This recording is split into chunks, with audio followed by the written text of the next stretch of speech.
Good morning. हम लोग देखेंगे वेक्टर संबंधित कुछ महत्वपूर्ण जैसे परिभाषा है, इनका यूज जैसे बीच बीच में मिलता रहता है, इन बातों को समझ सकते हैं।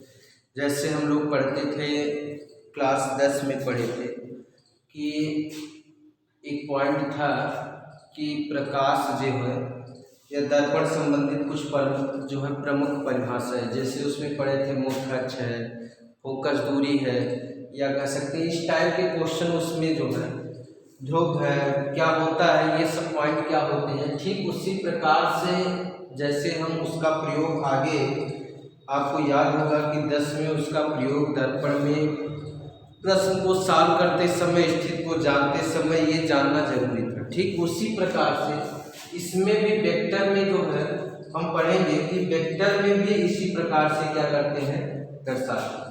अर्थात इसके पहले हम पढ़ चुके थे कि वेक्टर को दर्शाने के लिए क्या होता है। वेक्टर मतलब आप कह सकते हैं सदिश। वेक्टर का अर्थ हुआ क्या, सदिश। तो सदिशों को सदिश संबंधित परिभाषा है, और इन सदिशों को दर्शाने के लिए हम क्या करेंगे, दर्शाने के लिए क्या करते हैं। जैसे ए वेक्टर लगा है, इसी के ऊपर अगर वेक्टर लगा देते हैं, तीर का चिन्ह लगा देते, ठीक, तीर का चिन्ह ये शो करता है।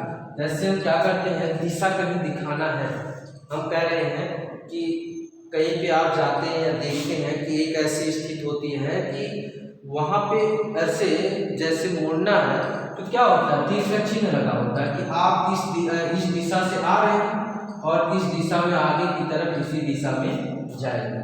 तो वही पॉइंट ये भी शो करता है, ये एक दिशा को शो करता है। अर्थात इसका जो आगे वाला भाग होगा इसको हेड बोलेंगे और पीछे वाले भाग को क्या बोलते हैं, टेल कहते हैं। ठीक, तो हेड और टेल वाले पॉइंट पर यह भी निर्भर करता है यदि कोई भी भौतिक राशि है, उस भौतिक राशि के ऊपर क्या करते हैं कि अगर तीर का चिन्ह लगा देते हैं तो वो क्या बन जाता है, वो बन जाता है सदिश। ठीक, भौतिक राशि का क्या हो जाता है, सदिश। अब इसमें देखेंगे कि यहाँ पे जो इससे संबंधित है जो परिभाषा है, पहला पॉइंट इसमें से ले रहे हैं, समान वेक्टर। समान वेक्टर क्या होता है, समान वेक्टर आपका होता है जिसमें परिमाण और दिशाएं, ठीक, दोनों, और एक पॉइंट और होता है परिमाण और दिशाएं। दूसरा पॉइंट निर्भर करता है, एंगल भी निर्भर करता है इसमें कि एंगल आप कहेंगे कि मान लेते हैं कोई रेखा है तो एंगल ऐसे अगर बनेगा तो 360 होगा, तो इस बातों पर निर्भर करता है वो कितने एंगल पर है। तो टोटल पॉइंट हुए कि दिशा कितने एंगल पर वह है, मतलब किसी मूल बिंदु के सापेक्ष अगर देखेंगे x अक्ष की स्थिति या जो पॉइंट हम लेंगे अगले की दिशा अगर हम देखेंगे तो वो कितने एंगल पर, ठीक, स्थित। तो कहने का अर्थ वह दिशा भी जिसमें क्या ज्ञात हो, वेक्टर के लिए दिशा भी ज्ञात हो, दूसरी चीज ज्ञात हो, कह सकते हैं दिशा, आपका परिमाण, ठीक, और क्या कह सकते हैं, एंगल भी। तो ऐसे में कहेंगे कि समान वेक्टर ऐसा होता है कि जिनमें दिशाएं, अर्थात कर सकते हैं कि जिनके परिमाण और दिशाएं दोनों क्या हो, समान, एंगल भी क्या हो, समान। ठीक, तो ऐसे कंडीशन को क्या बोलेंगे, ऐसे कंडीशन को बोलेंगे समान वेक्टर। जैसे वेक्टर ए है और ये क्या है, वेक्टर बी। एक वेक्टर ए है, देखिए जब हम परिभाषा लिखेंगे तो परिभाषा पहले इसका परिभाषा लिखेंगे और देखेंगे कि किस प्रकार से इस बातों को समझेंगे नोट्स बनाते समय, ठीक, जिससे आपकी बात समझ में आ जाए। तो उसके बगल में चित्र बनाएंगे कि जिससे समझ में आ जाए कि क्या पॉइंट इसमें है। मतलब कहने का अर्थ है कि वेक्टर ए और वेक्टर बी का परिमाण जो है बराबर। जैसे यहाँ से इसकी लंबाई 2 मीटर है, यहाँ से भी इसकी लंबाई 2 मीटर, ठीक, इस पोजीशन। दूसरा क्या कर सकते हैं, इसकी दिशा पूर्व है तो इसकी दिशा पूर्व है तो इसकी भी दिशा क्या होगी, पूर्व। और कंडीशन कह सकते हैं कि ये जितने एंगल पर है उतने एंगल पर हमारा ए पॉइंट जितने पर है उतना क्या है, बी। तो ऐसे स्थिति को क्या बोलेंगे? समान। ठीक, समझ में आया। दूसरा होगा समांतर वेक्टर।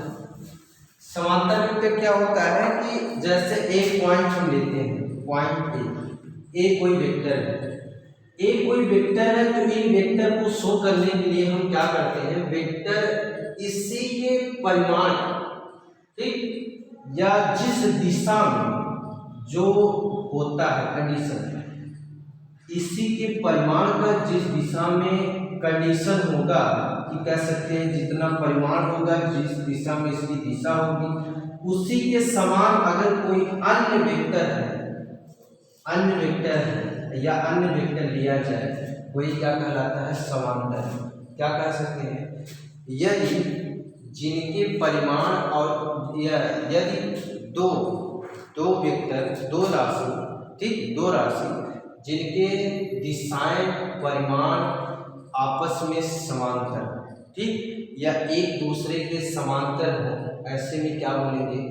ऐसे में बोलेंगे समांतर वेक्टर कहलाता। बात आती है विपरीत, आपको बता चुके हैं विपरीत वेक्टर होता है कि जिनके परिमाण और दिशाएं दोनों क्या हो? भिन्न भिन्न हो। एंगल निर्भर करेगा, एंगल जो है फिर क्या होगा? भिन्न भिन्न होगा। ठीक, अब देखिए जैसे एंगल की बार बार बात कर रहे हैं, एंगल कैसे निकालते हैं? एंगल हम निकालते हैं दो बातों से। जैसे अगर मान लेते हैं ये पॉइंट ए है, वेक्टर ए है, और अगर कोई वेक्टर यहाँ पे हमको दे दिया जाए कि कोई वेक्टर बी है, तो ये कितने स्थित पर ये यहाँ पे वेक्टर बी स्थित है, तो ये पॉइंट निर्भर करता है उसका एंगल। ठीक, तो एंगल जो हम देखेंगे, और एक बात, एंगल जो लेते हैं दोनों वेक्टरों का न्यूनतम वाला जो कोण होगा, जैसे मान लेते हैं यहाँ पे 270 का बना रहा है, ठीक, लगभग, और ये बना रहा आपका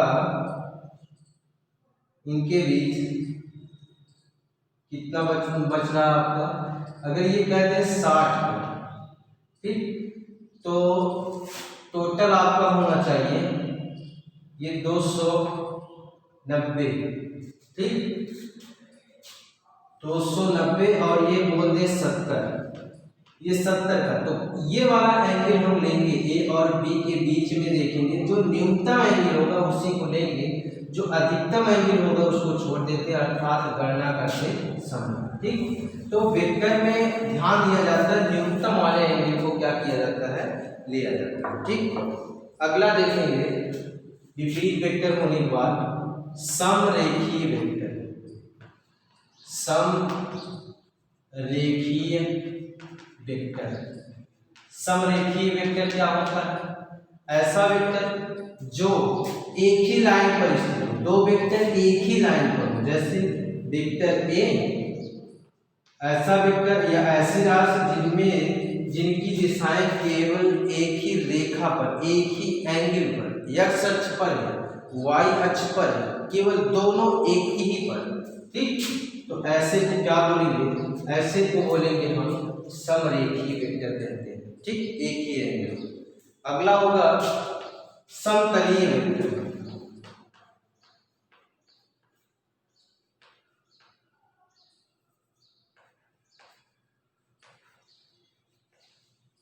समतलीय वेक्टर, समतलीय वेक्टर क्या होगा? कहने का अर्थ है कि समतलीय वेक्टर अर्थात दो वेक्टर जो एक ही तल पर स्थित है। जैसे ये आपका कोई सिरा है, इसमें दो वेक्टर ऐसे हैं, दो एंगल पर तो होंगे, लेकिन जैसे वेक्टर ए और ये वेक्टर बी मान लेते हैं, ऐसे कोई दिया है वेक्टर ए। ठीक, अब ये किसने एंगल पर है? केवल एक ही एंगल पर, एक ही तल पर है। ठीक, ऐसे दो वेक्टर जो क्या हो? किसी एक ही समतल पर हो। ठीक, वही क्या कहलाएगा? समतलीय वेक्टर। अगर इसमें तीसरा एक्स है, तीसरा कोई पॉइंट है, कोई वेक्टर इधर है, उसकी दिशा इधर है, ये इसकी दिशा इधर थी, इसकी दिशा ऊपर है, इसकी दिशा इसके बगल में है, कंडीशन के अनुसार देखेंगे कुछ कोण बना के, तो हम जो है क्या कहेंगे कि यहाँ पे ये अगर इसको देखेंगे समतलीय, लेकिन तीनों एंगल को देखेंगे, तीनों जो है रेखाओं को देखेंगे या तीनों राशियों की जो है दिशाओं को देखेंगे तो तीनों का पॉइंट एक ही तल पर नहीं होगा। समतली दो एंगल अगर होंगे, दो राशियां होंगी, दिशाएं होंगी, तो उनको क्या कर सकते हैं, समतली वेक्टर। अर्थात ऐसा वेक्टर जो केवल एक ही तल पर स्थित हो वही क्या कहलाता है, समतलीय वेक्टर कहलाता है। ठीक। अब एक सबसे महत्वपूर्ण वेक्टर है, ये हमेशा मिलता रहता है, बहुत इंपॉर्टेंट। कौन सा है, एकांक वेक्टर या एकांक सदिश। ठीक। ये इतना महत्वपूर्ण है कि इन जो वेक्टर दिखा रहे थे इनसे अलग, ठीक, इनसे अलग हो गए, ये अपनी पहचान अलग लेकर के आ गए। कहने का अर्थ हुआ इनको डिनोट करने का थोड़ा सा तरीका चेंज हो गया। अर्थात कह सकते हैं कि ऐसा वेक्टर जिनका परिमाण क्या होता है, जिनका परिमाण एक, ठीक, वही क्या कहलाता है, एकांक वेक्टर कहलाता है। इसको डिनोट करने के लिए कैप, इसको प्रदर्शित करने के लिए कैप का चिन्ह लगाते हैं। ठीक। किसके ऊपर, जिस राशि में लिखना है। जैसे वेक्टर ए कैप बराबर आपका होता है वेक्टर ए अपान ए। अब इसको वेक्टर ए अपान ए दोनों वेक्टर फॉर्म में लिखना चाहिए, इसको ऐसे भी लिख सकते हैं। अगर कहीं भी लिख दिया जाए कि वेक्टर ए माड के रूप में, इसका मतलब वेक्टर ए लिखा, ठीक, या अदिश रूप से लिखा है। अगर उसको माड के रूप में लिख दें तो ये शो करता है किसके बराबर, ए के बराबर, अदिश स्वरूप को ही शो करता है। ठीक। तो यहाँ पे अगर वेक्टर लगा करके ऊपर माड लिख दें तो दोनों, या कह सकते हैं वेक्टर ए, इसको हटा दीजिए और यहाँ पे वेक्टर ए अपान ए लिखे हैं। यहाँ पे देखें वेक्टर ए, ये क्या है, परिमाण के साथ इसमें दिशा है, इसमें क्या है, इसमें आपका केवल परिमाण ही। ये एकांक, ये बहुत महत्वपूर्ण है दिशा को शो करने के लिए। दिशा को अगर किसी एंगल की दिशा को दिखाना है या वेक्टर का पहचान कराना है तो ये एकांक वेक्टर के माध्यम से क्या करते हैं, प्रयोग करते हैं। आगे हम इसका यूज देखेंगे। अभी केवल ये हम पॉइंट को समझ लेंगे, जैसे उसमें बताए थे, केवल परिभाषा को समझ लेंगे, बाकी आगे हम इसको देखेंगे कि किस रूप में मिलता है। देखिए वेक्टर माड के रूप में अगर लिखें, दोनों के ऊपर वेक्टर लगा दे तो नीचे आपको माड लगाना होगा और किसके बराबर होगा, ए के बराबर। ठीक। तो ए के बराबर वेक्टर ए अपान। अगला पॉइंट अगर देखेंगे तो इसी से संबंधित अगर देखें या इसी में आएगा आपका लंब कोणीय वेक्टर। ठीक। लंब कोणीय वेक्टर क्या होता है, लंब कोणीय वेक्टर, लंब कोणीय वेक्टर होता है जो हम जानते हैं कि तल, अभी पढ़े हैं समतलीय वेक्टर। समतलीय वेक्टर में आपको बताया 3 एक्सिस एक्स, वाई और जेड। ठीक। अब 3 तल है, इन तलों को अगर दिशा के रूप में, सदिश स्वरूप में लिखना है तो यक्ष वाले तल को लिखते हैं हमेशा आई कैप से, जो दिशा, क्योंकि बताएं एकांक जो शो कर रहा है दिशा को, तो यक्ष वाले पोजीशन को लिखते हैं आई कैप में, वाई वाले को लिखते हैं जे कैप में, जेड वाले को लिखते हैं किस रूप में, ए कैप में। ठीक। अर्थात ऐसा वेक्टर जिसमें यक्ष को आई कैप और जेड को के कैप और वाई को जे कैप से प्रदर्शित किया जाता है, उसे क्या कहते हैं, लंब कोणीय वेक्टर कहते हैं। ठीक। मतलब 1 2 तीनों तलों में इनको प्रदर्शित करने के लिए हम किससे दर्शाएंगे, आई, जे और के। यही क्या होगा आपका लंब कोणीय वेक्टर। लास्ट पॉइंट आपका होगा शून्य वेक्टर। शून्य वेक्टर क्या होंगे, ऐसा वेक्टर जिनका परिमाण क्या हो, शून्य है। ठीक। जिनका परिमाण क्या हो, शून्य हो, वही क्या कहलाता है, शून्य वेक्टर कहलाता है। शून्य वेक्टर का यूज अगर हम देखेंगे, थोड़ा सा प्रयोग अगर हम देखें क्या होता है, तो शून्य वेक्टर कहेंगे कि परिमाण, अर्थात इनको डिनोट करने के लिए वेक्टर के शून्य के ऊपर क्या लगा देंगे, परिमाण केवल शून्य, दिशा नहीं, परिमाण शून्य है, तो ये कंडीशन क्या कहलाएगा, शून्य वेक्टर कहलाएगा। जैसे अगर a प्लस बी बराबर क्या लिखा हो, शून्य। ये वेक्टर फॉर्म में सारे हैं तो वेक्टर फॉर्म में होगा, या इसको लिख सकते हैं, पक्षांतर कर सकते हैं तो लिख सकते हैं वेक्टर ए बराबर माइनस वेक्टर, पक्षांतर करने के बाद तो शून्य यहाँ पे वेक्टर का, या कर सकते हैं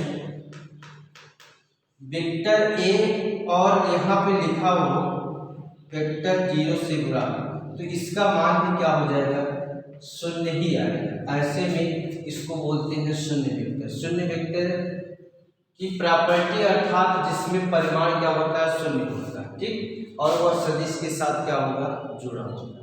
तो यही सब जो है शून्य वेक्टर कहलाते हैं, ठीक।